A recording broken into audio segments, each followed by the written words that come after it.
When anybody complains about their quarterback, well, he needs this and he needs that, just look at Patrick Mahomes yesterday. On a bum wheel, making all the big plays, just such a clutch quarterback. I like your Mahomes take to start the show.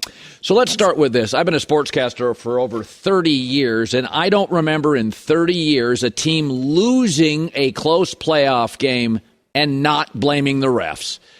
Oh, boy. So Kansas City's better than Cincinnati, and I thought Cincinnati would win. But Kansas City's quarterback played better than the other team. Kansas City dominated the first half. Kansas City made fewer mistakes. Kansas City protected their quarterback better than Cincinnati did. And 99.9% of the time, the team that does those 4 or 5 things wins the game. Mahomes is different. He played on one leg, had no run support, was missing at one point 3 of his top wide receivers, and put up a line that is, a Mahomesian line. That's now his league average. Couple of TDs, passer rating at 105, completion percentage 67%. The great ones overcome, and both those quarterbacks are great, but one is greater. 5 years, 5 AFC championships, all at home. MVPs, trophies, he doesn't have them stacked like Brady. But Bill Russell won almost twice as many titles as MJ and was a better defensive player, in fact, maybe the greatest of all time. We didn't wait to call MJ the GOAT. What are we waiting for? His instincts, faster, better than Brady. He moves better than Brady, arm better than Brady, winning more early over Brady, not relying on defense like Brady. It's the best quarterback I've ever seen. You can blame the refs. But the Chiefs had more yards, more first downs, were better on third down, more yards per play, fewer turnovers, dominate time of possession, and their quarterback had 2 touchdowns, no picks, and Joe Burrow had 2 picks, one really, really bad. And I love Joe Burrow.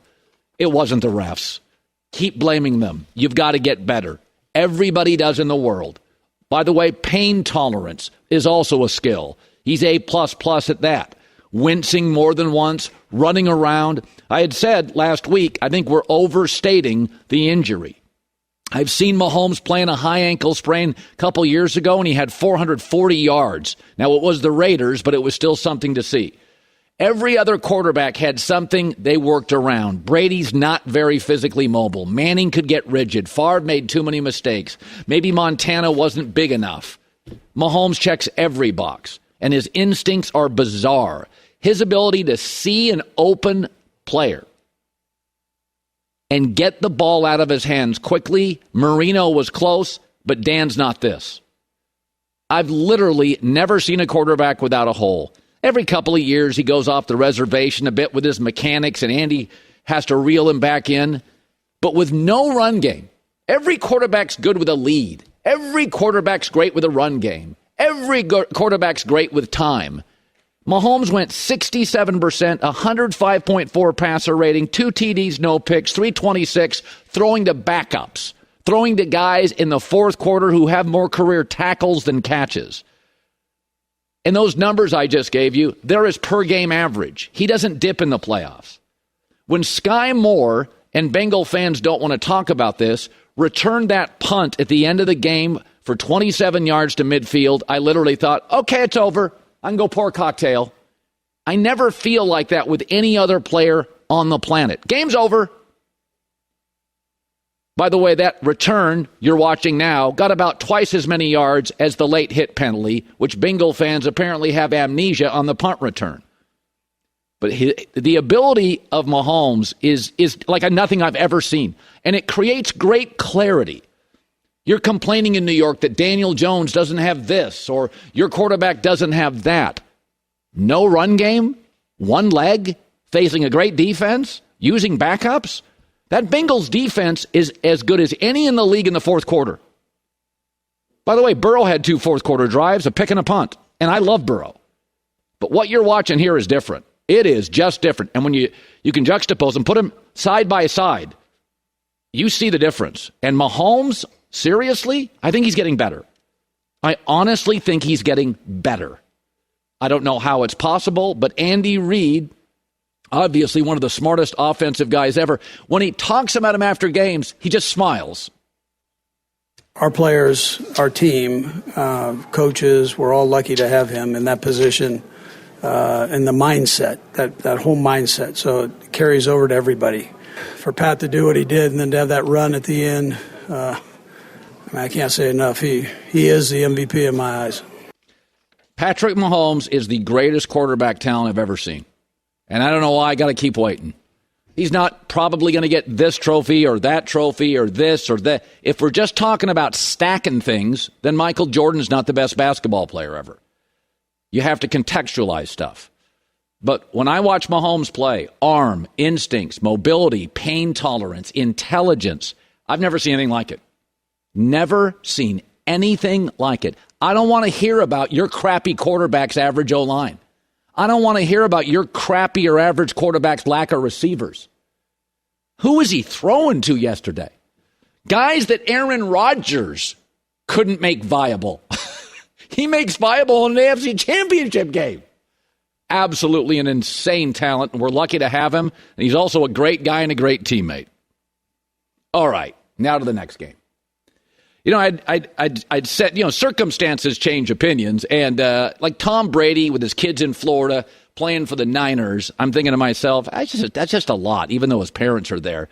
But I'm sitting watching that game, and I'm thinking, Kyle Shanahan went through Trey Lance, Jimmy Garoppolo, Brock Purdy, Josh Johnson, and they're hiking a ball to Christian McCaffrey. And I'm thinking to myself, I could see Brady texting him saying, I don't get hurt. And the Niners going, Debo's getting older, McCaffrey's taking hits, Trent Williams getting older, Kittle's taking hits. These guys aren't going to last forever. I could see the Niners after this weekend going, Brock Purdy is a little small. He is a 7th rounder. Maybe we got to go big because the Niners are loaded. But Philadelphia is a remarkable story. I lived out east for about 10 years. And out west, if we want a new building, we blow stuff up. We don't have a lot of old churches. We don't care much about that. For an old eastern city that's proud of its tradition, you really got to hand it to Philadelphia. Multiple quarterbacks, multiple coaches, second Super Bowl in 7 years, 4 different coaches in 23 years, 3 of 4 have been to the Super Bowl, all winning records, have all gotten to the playoffs.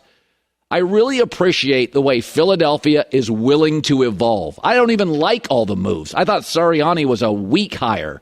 I couldn't understand firing Doug Peterson, moving off Carson Wentz. But for an old, established eastern city, which has great pride and tradition, they will change direction in a heartbeat. In a heartbeat. They're Amazon. You think they're one thing, the minute you do, they're another. It's remarkable. It is a completely stacked roster, and what's remarkable is their 2 playoff games were blowouts, and Jalen Hurts is not right. That dude needs to get healthy. He had no touch on deep balls. His stuff underneath was short. I don't know if Jalen Hurts is 70%. We talked about Mahomes' injury. I think Jalen Hurts is really hurt. I don't think he's right at all. But this roster may be gifted enough. It's got much more depth of talent in Kansas City. You could argue almost every unit, Philadelphia is deeper and more talented. It may be close in some, but they may be deeper and more talented in every single unit. It's really what I love about Philadelphia is what has confused me about Philadelphia. When I lived out east, people were into prep schools and tradition and churches, and sometimes I'd look at it and think, it's why are you so beholden to tradition? It is hard to move off it. Grandpa went to this church. Dad went to this church. You go to this church. Your kids will go to this church. You went to this summer camp. Your dad went to this summer camp. The East is very much about tradition. And then there's Philadelphia. And they're like, that coach was great. We won a Super Bowl with Nick Foles. We got to move off that coach. What? We got to move off Andy Reid. What? We got to move off. Even Chip Kelly had a winning record. And here they are. Nick Sirianni is pumped to be going to the Super Bowl. This is something you dream about your whole life. And like I said to the guys, we've all been dreaming about it, whether you were dreaming about it when you were 2, 10, 14, 18, or when you got in the NFL. This is something we all dream about, and we get to do it because, we did it better than anybody else in the NFC this year. Different coaches, different quarterbacks, disagree with a lot of the moves, and here they are. 2 blowout playoff wins. People say, well, they had one of the easiest routes of all time. Potentially. I remember when USC was dominating college football, the Pac-12 had never been worse. They were still better than everybody. They're still better than everybody. Just because you have an easier route doesn't mean you're not the best team. And the Eagles are absolutely stacked. And it's because they've taken chance after chance. They've moved off winning coaches and winning quarterbacks. It's something to behold.